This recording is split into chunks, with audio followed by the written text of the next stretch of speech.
Hello everybody, and thank you for sharing your time with me. I'm sending this message through various different channels to reach my dear Russian friends and the Russian soldiers serving in Ukraine. I'm speaking to you today because there are things that are going on in the world that are being kept from you, terrible things that you should know about. But before I talk about the harsh realities, let me just tell you about the Russian who became my hero. In 1961, when I was 14 years old, a very good friend of mine invited me to come to Vienna and to watch the World Weightlifting Championships. I was in the audience when Yuri Petrovich Vlasov won the World Championship title, becoming the first human being to lift 200 kilograms over his head. And somehow a friend of mine got me backstage. All of a sudden there was a 14-year-old boy standing in front of the strongest man in the world. I couldn't believe it. He reached out to shake my hand. I still had a boy's hand. He had this powerful man's hand that swallowed mine. But he was kind, and he smiled at me. I will never forget that day. Never. I went home and I put his photo above my bed to inspire me when I started lifting weights. My father told me to take down that picture and to find a German or an Austrian hero. He got really angry, and we argued back and forth. He didn't like Russians because of his experience in the Second World War. You see, he was injured at Leningrad, where the Nazi army that he was part of did vicious harm to the great city and to its brave people.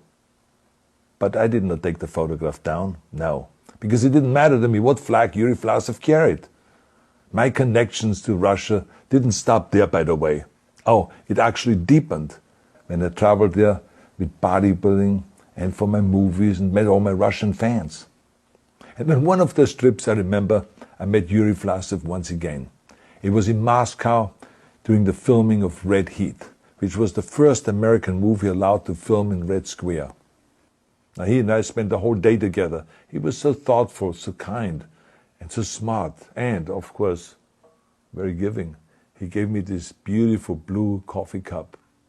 And ever since then, I've been drinking my coffee out of every morning. Now, the reason why I'm telling you all of those things is that ever since I was 14 years old, I've had nothing but affections and respect for the people of Russia. The strength and the heart of the Russian people have always inspired me. And that is why I hope that you will let me tell you the truth about the war in Ukraine and what is happening there. No one likes to hear something critical of the government, I understand that.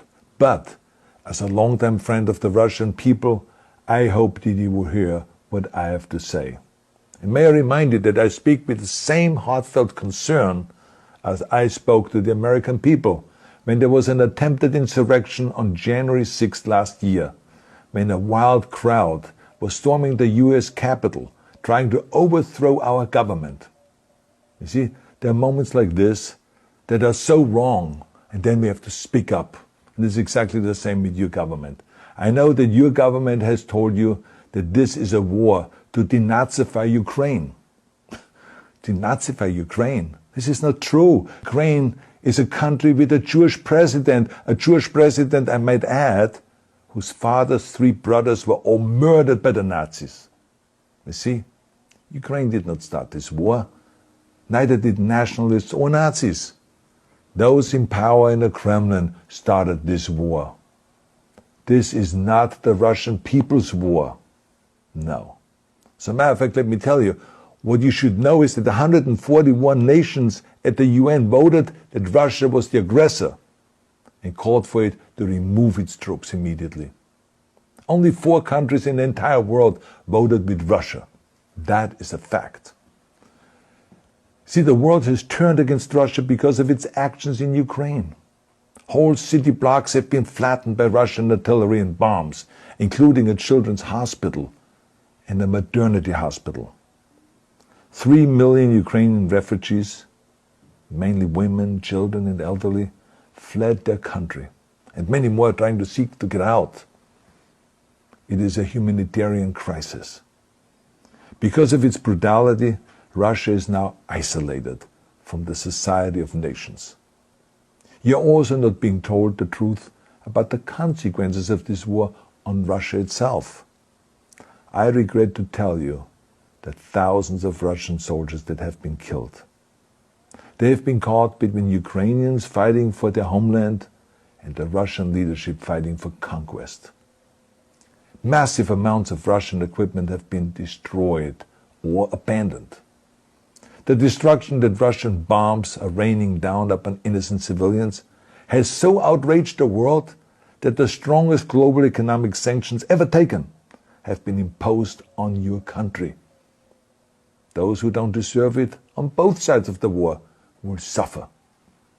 The Russian government has lied not only to the citizens, but to its soldiers. Some of the soldiers were told they were going to fight Nazis.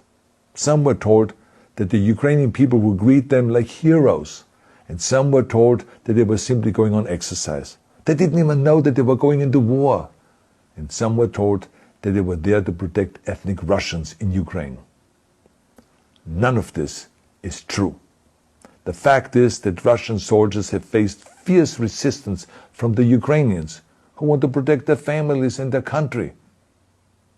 When I see babies being pulled out of ruins, I think that I'm watching a documentary about the horrors of the Second World War, not the news of the day. Now let me tell you, when my father arrived in Leningrad, he was all pumped up on the lies of his government. And when he left Leningrad, he was broken, physically and mentally. He lived the rest of his life in pain. Pain from a broken back, pain from the shrapnel that always reminded him of these terrible years, and pain from the guilt that he felt. To the Russian soldiers listening to this broadcast, you already know much of the truth that I've been speaking. You've seen it with your own eyes. I don't want you to be broken like my father. This is not the war to defend Russia that your grandfathers or your great-grandfathers fought. This is an illegal war. Your lives, your limbs, your futures are being sacrificed for a senseless war condemned by the entire world. Now, to those in power in the Kremlin, let me just ask you, why would you sacrifice those young men for your own ambitions? To the soldiers who are listening to this, remember that 11 million Russians have family connections to Ukraine. So every bullet you shoot a brother or a sister. Every bomb or every shell that falls is falling not on an enemy, but on a school, or a hospital, or a home.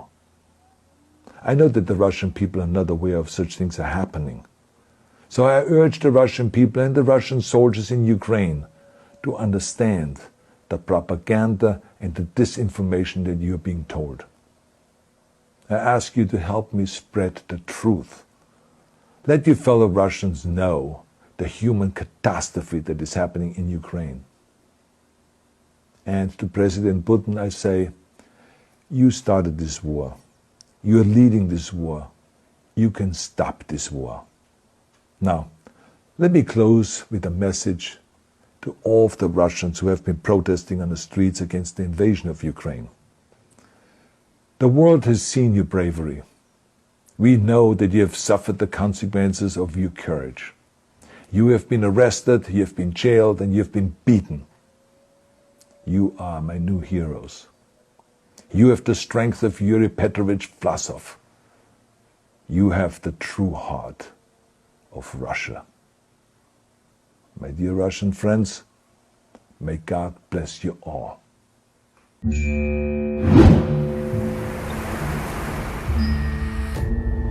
Maraqlı və vacib hadisələrdən xəbər tutmaq üçün Veten TV-yə abunə olun.